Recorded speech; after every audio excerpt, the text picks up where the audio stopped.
Assalamualaikum warahmatullahi wabarakatuh. Jumpa lagi dengan aku di channel Biba Pradika. Jangan lupa di like, komen, dan juga subscribe. Dan share ke teman-teman kamu agar mereka tahu ada channel aku di sekitar mereka. Terima kasih. Dan yang pastinya di setiap minggunya akan membagikan kisah-kisah yang menegangkan, mitos, fakta, maupun misteri yang belum terpecahkan. Dan masih banyak yang lainnya. Nah, saat ini kita sedang berada dalam kondisi yang cukup sulit, ya kan? Wabah virus corona telah memaksa kita untuk berdiam dulu di rumah untuk sementara waktu, demi mencegah persebaran penyakit ini semakin meluas. Terakhir, Presiden Joko Widodo memberlakukan pembatasan sosial berskala besar atau PSBB di Indonesia. Diharapkan dalam langkah tersebut, kita bisa lebih disiplin lagi dalam menerapkan physical distancing. Nggak keluar rumah kalau nggak penting-penting banget, iya kan? Ngomongin soal wabah, virus corona memang bukan wabah pertama yang menyerang umat manusia. Bertahun-tahun lalu, bahkan berabad-abad sebelumnya, di dunia juga pernah ada wabah yang sampai menelan banyak korban. Sebut saja flu babi, SARS, polio, flu Spanyol, dan lain-lain. Tapi dari semua wabah yang pernah eksis di bumi, kebanyakan disebabkan oleh penyakit yang sumbernya jelas. Nah, di bagian negara Prancis pernah ada satu wabah misterius yang bikin penderitanya menari tiba-tiba tanpa alasan yang jelas. Mereka gak bisa dihentikan dan terus menari sepanjang hari sampai sekarat lalu meninggal dunia. Bagaimana kisahnya? Yang sudah penasaran langsung aja kita ke ceritanya.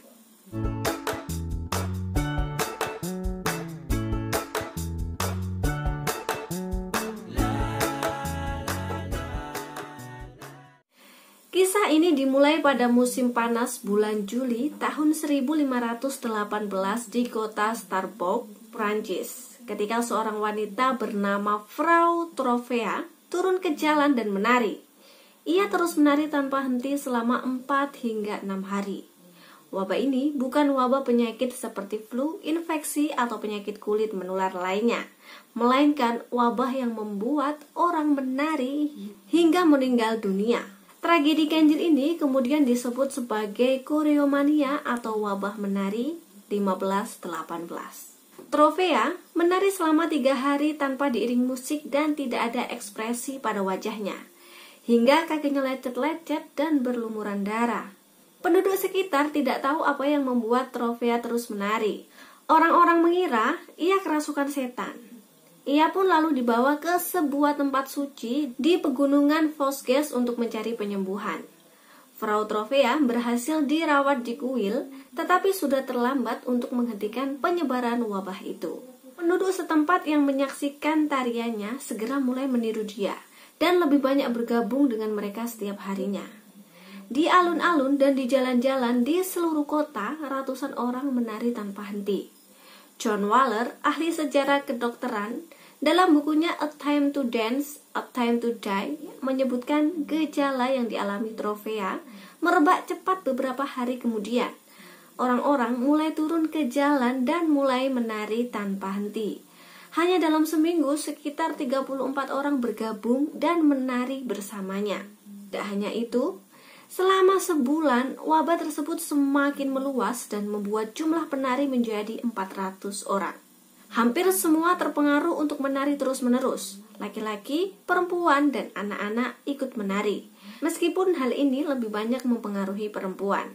Ketika wabah tersebut semakin memburuk, masyarakat mencoba meminta nasihat dari para dokter setempat dan mengesampingkan penyebab tahayul dan supranatural. Ternyata, jawaban dari para dokter adalah bahwa wabah tersebut merupakan penyakit alami yang disebabkan oleh darah panas. Namun, bukannya memberikan resep pengobatan, para dokter justru meminta pihak berwenang untuk mendukung orang-orang tersebut agar terus menari. Mereka percaya bahwa para penari akan pulih hanya jika mereka menari tanpa henti siang dan malam. Bahkan, untuk meningkatkan efektivitas penyembuhan, pihak berwenang membayar musisi agar para penderita menari terus-menerus. Menurut John Waller, saat melihat banyak penduduk tiba-tiba menari tanpa henti, pemerintah setempat waktu itu malah memutuskan untuk menyewa penari dan musisi profesional untuk mengiringi mereka. Dengan difasilitasi begitu, harapannya orang-orang bakal kecapean dan berhenti dengan sendirinya. Sayangnya, pemerintah salah perkiraan.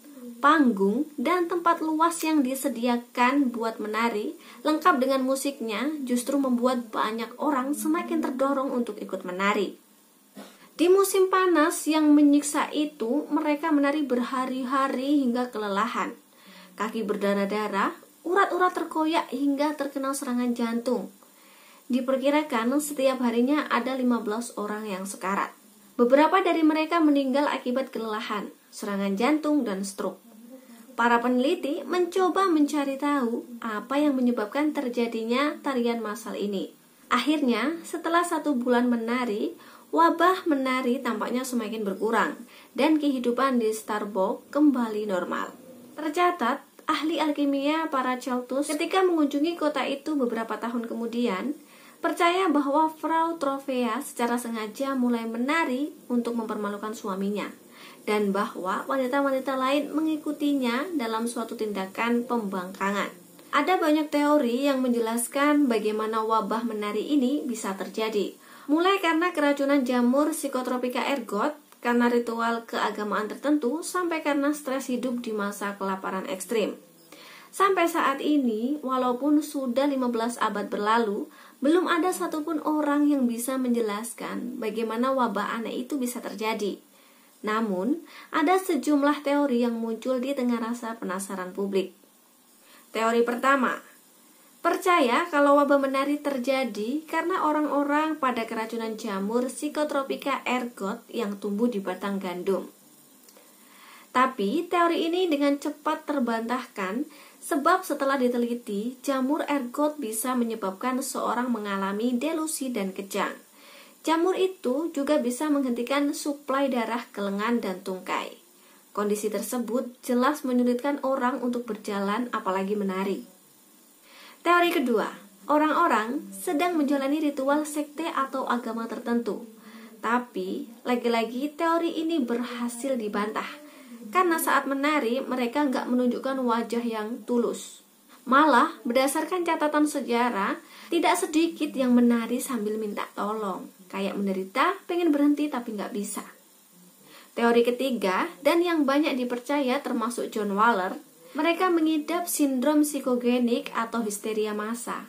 Keyakinan ini diperkuat dengan fakta bahwa di masa tersebut dunia memang sedang mengalami ketidakpastian, kelaparan ekstrim, gagal panen, cacar, hingga cuaca tak menentu. Akibatnya, seluruh penduduk stres hingga menyebabkan pingsan, mual, serta susah nafas. Bahkan sampai memicu halusinasi. Meski keyakinan sejarawan dan publik soal wabah aneh ini terpecah belah, namun yang jelas peristiwa ini betul-betul pernah terjadi dan tercatat rapi dalam sejarah peradaban manusia.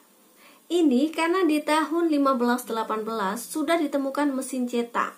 Jadi ada beberapa sumber yang mendokumentasikannya. Mengenai gimana wabah itu bisa berakhir, alasannya juga tidak begitu jelas. Tapi menurut John Waller, mereka lantas berhenti dengan sendirinya. Penelitian modern pun juga berpendapat sama dengan John Waller.